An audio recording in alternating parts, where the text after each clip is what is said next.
Are you ready for some football? All right, we got the national championship game occurring tonight. And also we have the NFL playoffs starting. So to be able to honor both of those great sporting events, I wanted to show you the last Topps football set that I put together. This is a more recent one I did. I put it together in 2019 when I bought some wax boxes to open with my nephews. And I went ahead and just finished the set. This set is characterized mostly for who is not included in the set. This was the first year that Topps had competition in football. NFL Pro set was released, and also the Score set, which is very famous release. Both of those sets had the major rookies, so the Aikman, Deion Sanders, and the Barry Sanders cards, whereas the Topps didn't, and they released the traded set. So this was the first time they actually issued a traded set, which is not included in here, but the base set is lacking those cards. So it's lacking that star power, which kind of sets it apart in not a great way. And this is where Topps started falling behind in the football game. It took some time, many years later, to be able to kind of get caught back up. But let's go ahead and jump into the set. Starting out, just like the other previous sets, it's a 396 card set. But they have a set that has one card per pack of the 1,000 cards, or the 1,000-yard leaders for the NFL the previous year, for the rushing and receiving leaders, and it's just ranked based on who got the most yards. So this year it was Eric Dickerson when he was playing with the Colts. This would have been the 88 season, the one where the 49ers beat the Bengals in the Super Bowl. We got Walker and Craig, Jerry Rice. I'll do my best to point out the Hall of Famers and stars. I'm not the biggest football historian, so I don't know all the Hall of Famers, but I do know a lot of the stars, and I'll point those out. So feel free to add some in the comments as I miss them, because I naturally am going to do that. Got Mark Clayton, Drew Hill, I remember those guys. Neil Anderson, who took over for Walter Payton and did a pretty good job. Just didn't quite have enough offense around him to be able to get over the hump, because their defense was still pretty good for a few years thereafter. We got good old Ickey Woods, who wasn't really featured at the top of the NFL after the 88 season. And then moving in, here's the actual beginning of the set, which starts, as always, with the top set, with the previous Super Bowl year card. And that would have been, again, commemorating the San Francisco 49ers beating the Cincinnati Bengals at that point. And then we lead into the record breakers, which is just littered with stars and Hall of Famers from Tim Brown, Eric Dickerson, Steve Largent, and Dan Marino. And then it's going to be each team in place of where they finished. So it's going to be based on records, and it's going to typically alternate leagues. But it's going to start with the Super Bowl champion, and we have Joe Montana in there, leading off with the lead of the team leader card. What's different about this edition than previous editions is it has the All-Pros listed first, then followed by the rest of the players, so you don't see like the quarterback being the first one listed there, which is typically what they did of this era in the top sets with the previous years. All right, so we got Jerry Rice here, Roger Craig, Ronnie Lott. I actually love this design the more I've kind of looked at it. It was a pain in the butt sorting it because the team names are so tiny on these cards, and there's like no emblem on here of like the team to be able to help you distinguish it. So it took a lot of time to do it, but I just love the simple design of these cards. Obviously, because they were in the junk wax era, they're going to be greatly underappreciated and overproduced. But I just love the green cardstock here on the back. I think it looks really cool. It pops, it stands out. The print looks really sharp on the backs of these cards. And on the front, you have all these different colors on the borders. This strong photograph in the middle, and their name just really pops out of the card here. So here we got Joe Montana, Charles Haley. On the next page, I think I missed maybe one other guy on there. Next page here, we got the Cincinnati Bengals, which we have Boomer Esiason in there. Again, Ickey Woods. Anthony Munoz, Hall of Fame player there. And then we go on into the Buffalo Bills, who were just starting to get really good and trying to get over the hump at this point.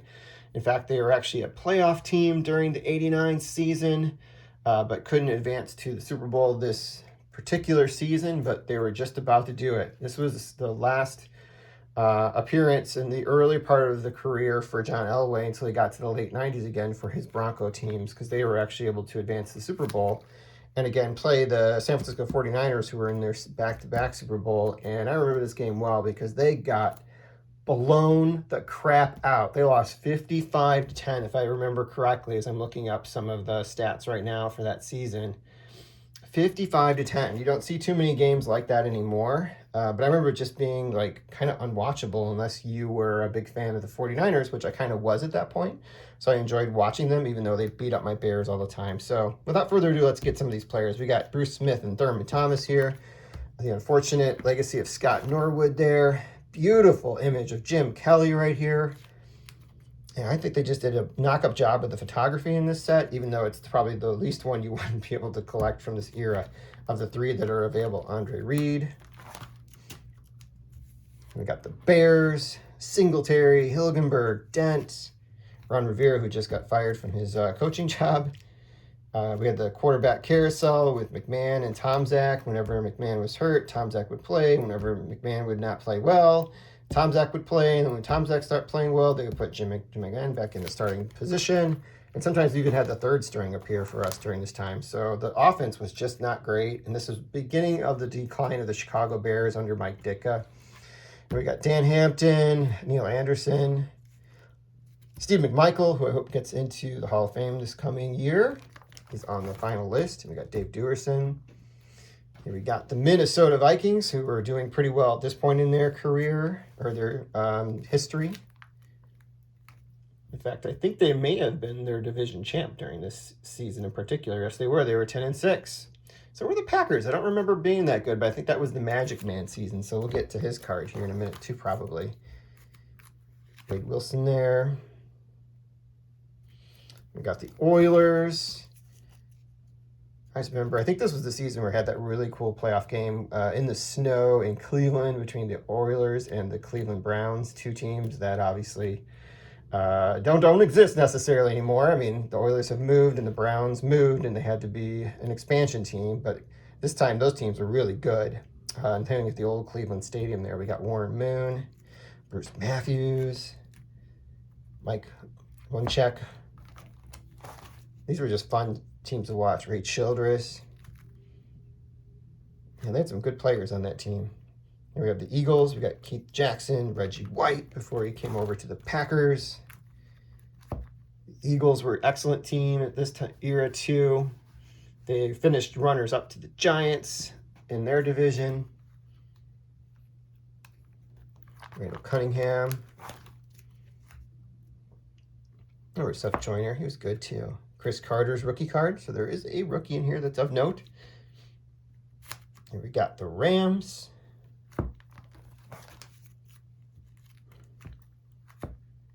Kevin Green, Hall of Famer. Here we got the Browns. I was just talking about how good they were during this period of time. Got Bernie Kosar. I always thought that was a fun name to say. Webster Slaughter. We got Clay Matthews. Ernst Briner was a tough little running back. Actually wasn't little. Ozzie Newsome. Then we got the Saints. Dalton Hilliard was a pretty good player right there. Bobby Aber. We got the Giants, as I mentioned, they won their division. They were 12-4 during this season. Lawrence Taylor. Phil Simms. Good old Mark Bavaro. Man, these are good memories. They're coming back now. This is when I actually was watching a lot of football too. We got the Seahawks. Steve Larchant. So Dave Craig was their quarterback. We got Brian Bosworth. Not a star, but maybe an all-time flop. It's kind of how people remember him. But he was kind of fun. There was a lot of hype around him, which made him a lot of fun. We got the Patriots. What did the Patriots do that year? Oh, see, they fell back to the mean. They went 5-11 this season. Got Doug Flutie went over there, no longer with the Bears. Actually went on to have a pretty good career with them as he got into the 90s. We got the Colts, Dickerson.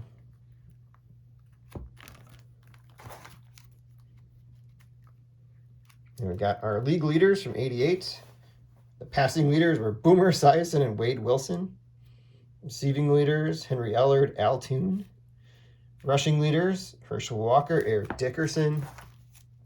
Our scoring leaders were Scott Norwood and Mike Coffer from the 49ers. And then we have our interception leaders. We had Scott Case and Eric McMillan from the Jets. And here are the Jets. There's Eric McMillan. Al Toon.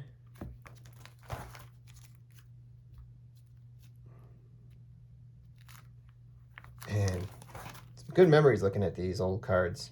And they were always playing on that rough artificial turf on most of the stadiums. Man.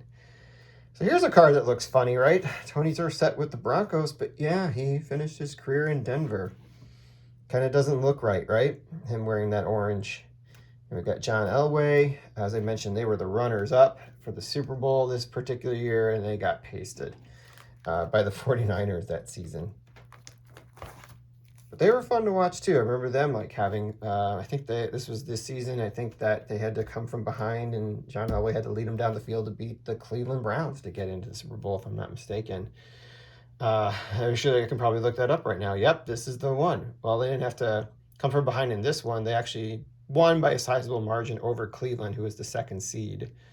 And San Francisco advanced by beating the Los Angeles Rams, who were the fifth seed, who got all the way to the championship game, but lost 30-3.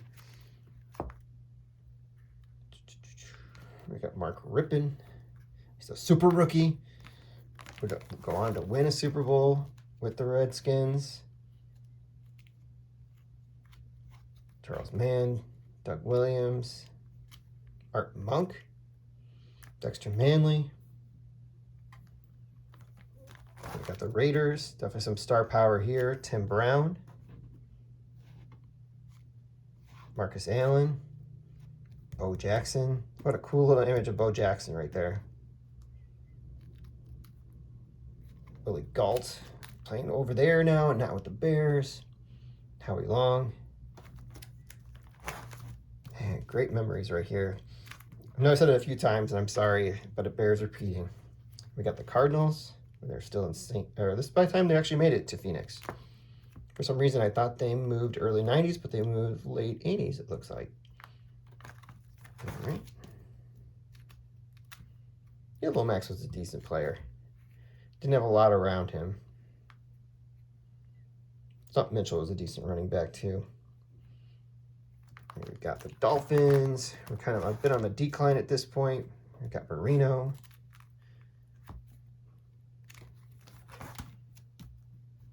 We've got the Chargers.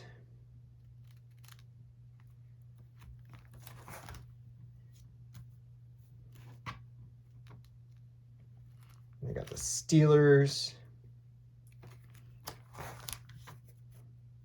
Merrill Hodge was a beast in the backfield, just clearing up spaces for the running backs pretty consistently. Rod Woodson, great player right there. Gary Anderson, hell of a kicker. We got the Buccaneers. Testaverde. With their wild-looking uniforms during this era.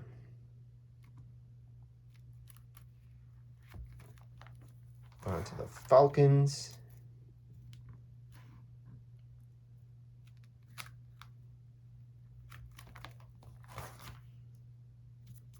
Right on to the Chiefs. Steve DeBerg, who quarterbacked them for a little bit until he was benched by Joe Montana, coming over there. And Steve Young was given the job. We got the Lions. Chris Spielman. That's a good rookie there, too.